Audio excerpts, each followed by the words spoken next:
dress like cowgirls on the weekends. Our house in the countryside was a big project. It was our life dream.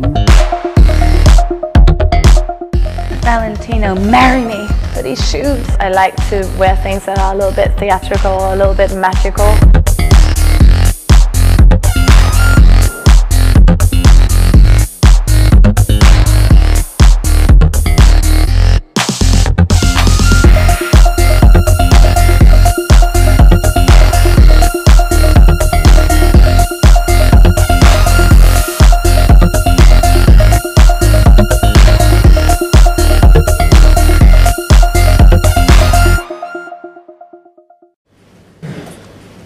So hopefully that's given you a little taster of what we're all about.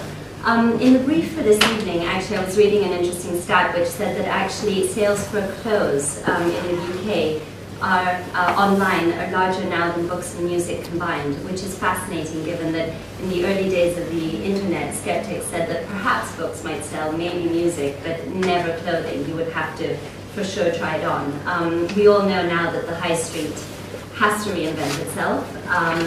There's room for the high street and online, but oftentimes the high street has to actually integrate some kind of online component. There was just this weekend an article about some interesting innovations in market towns like Hereford where they're using webcams. But actually the secret isn't really about high street versus online. It's about within online. The speed of innovation means that complacency can quickly lead to business being left behind, and just the sheer speed of it means that there really is a whole lot to look at in growing a business, and it no longer suffices just to be on the online. I'd like to focus just on two areas, even though every area of an internet business has innovations and needs to be looked at carefully, whether it's customer care or personalization, email marketing. Two areas that I thought I would cover tonight that we're focusing on at the Outnet. One is mobile, which is really one that cannot be sidestepped, and the other I'll touch on briefly is content and commerce. So mobile. I mean, 2014 mobile internet usage will overtake desktop internet usage, but we have to plan for that now. And in fact, even though in the UK 4G is probably 2 years away, that'll give us 5 times the speed of download. People will actually be very readily purchasing on their phone, whereas now they might be hesitating a little bit. In the US, actually, 4G is already a reality. And for us at the Outnet, the US is our largest market. So that's something that we're focusing on right now. So mobile, what mobile devices? Just a few stats about our customers. 50% of our customers own an iPhone, 33% own an iPad, and in the latest focus group we did, 25% say they're going to buy one in the next year, so that number is staggering. And 15% of our sales come from iPhone and tablet combined. But if you think about the fact that customers tend to browse online and look at information, look at images, but then they complete their purchases on a desktop, that number is just going to grow. 15% is just the beginning. So the path to sale, imagine someone in the evening browsing on their iPad, looking at beautiful images. iPads are particularly suited for that. The next morning they get an email on the Outnet. It's on a Tuesday and a Thursday. The urgency of it means that they're looking at it on the go. They quickly get to their desktop and finish their purchase there. And yes, a lot of our customers shop at work. So social media. So it's got to really be a seamless experience from desktop to mobile to iPad to tablet, etc. And we're working a lot on that, and that carries over to social media. There's not one area of what we do that doesn't have some social media and social networking component.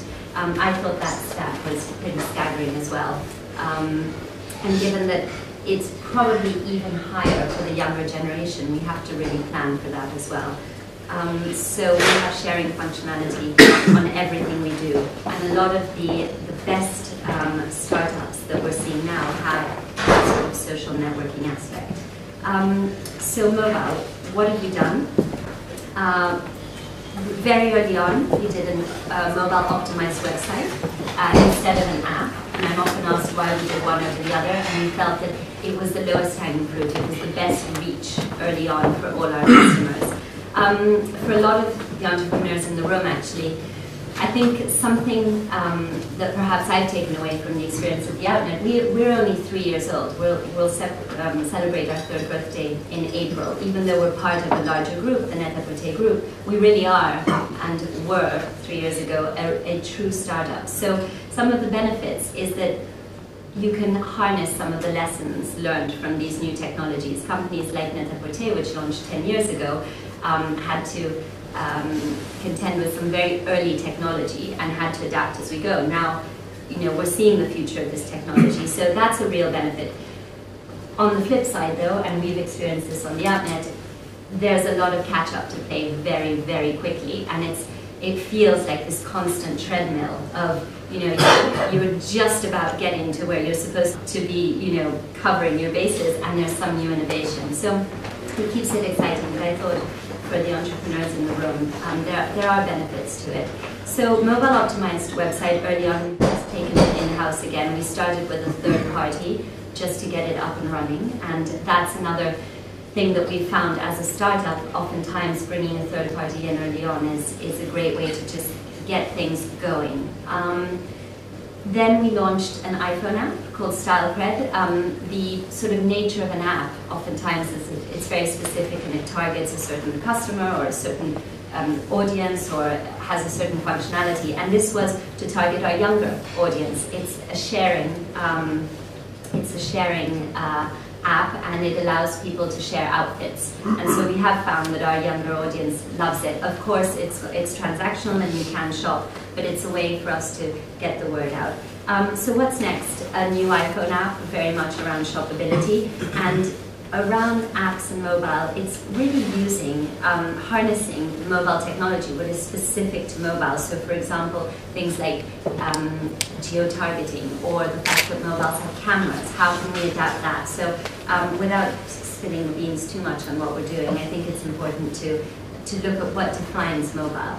And something else that we're working on that is linked to mobile, wish list alerts. What we do on the Outnet, which is sale shopping, the nature of it is that it's limited supply, and we actually just hit in our last sale 27 orders a second.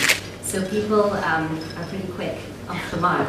So the urgency of it compels people to purchase fast. So we're seeing actually a real take-up on mobile because of it, and any sort of fear about purchasing on mobile or the payment systems is completely overcome by the fact that they just need to have that dress. So wish list alerts plays into that. We're cruel. We really hit them everywhere. And if you put something in your wish list and it becomes available because either someone's dropped it out of their cart or it's been a return, etc., it'll pop up and let you know that it's there to purchase now. Just quickly, I'm trying to keep to the time, content and commerce. Buzzwords, you hear about it all the time. It's sort of the holy grail of e-commerce these days. And integrating it, both of them, is not easy. I would say Net-a-Porter was the pioneer. 10 years ago, Nathalie Massenet launched a magazine that you could shop from. So it really is part of the DNA of the Net-a-Porter group, and as part of that group, we've taken that DNA and adapted it to our model and to our sales shopper. So for example, we spend a lot of time with user experience, user testing, and understanding customer behavior. So for example, the sales shopper wants her content in bite-sized chunks. I might say that for that younger customer of ours, although our customers actually, average age is 38, we do have a very, very devoted younger customer. Call it maybe the NTV generation or even younger. They want their information in bite-sized chunks linked to the product. If they want it to inform their decision but not take over, they definitely don't want to navigate away from the product, which is all great for commerce. So we've adapted this content model. We have content at the top of all our product lists, and it really is about seamlessly linking. You'll find links throughout the site that take you from one place to the other. A couple of things we've done, thanks to user testing and user experience, we've redesigned our homepage. We found that people liked one main story and then a couple of smaller stories. People want arrows into the site. They want direction. They see a site and don't know where to start. So that really is one way to get them into the product. Dress Me, which for us is a hub for advice and outfitting and helping people shop by occasion. We've completely redesigned that, and we've redesigned it in a way that adapts to how people consume information online. People don't read necessarily the way you traditionally read, or they read much more. They're accustomed to blogs now, so it's a continuous scroll mechanism in a fluid way where we almost don't expect them to go through the whole listing, but to jump off into product, and product will link into different stories. So it would be easier to show you, but you can have a look if you find the time. And the other element that we've really focused on, content for us, is video. Video really appeals to our customer, and in particular something that we're introducing is hotspotting. We found that the optimum amount of time that people watch a video is about 15 seconds, and then they just drop off. And actually the mark of success online for video is not watching the video from start to finish, but really to use the video as a springboard to go into something else. So we'll have hotspots that link them into a different product, and from that product say, oh, do you like this occasion? Shop by occasion, and from that occasion. So it really is integrating it in the way that suits the sales shopper. And finally, multi-channel approach. I think Eric would agree with me on this. Just to have a seamless approach across all our channels is essential, and that carries to editorial. So there is a different voice. We speak differently to our customer on Facebook than we do on Twitter, than we do on email or on the homepage, but it tells the same story.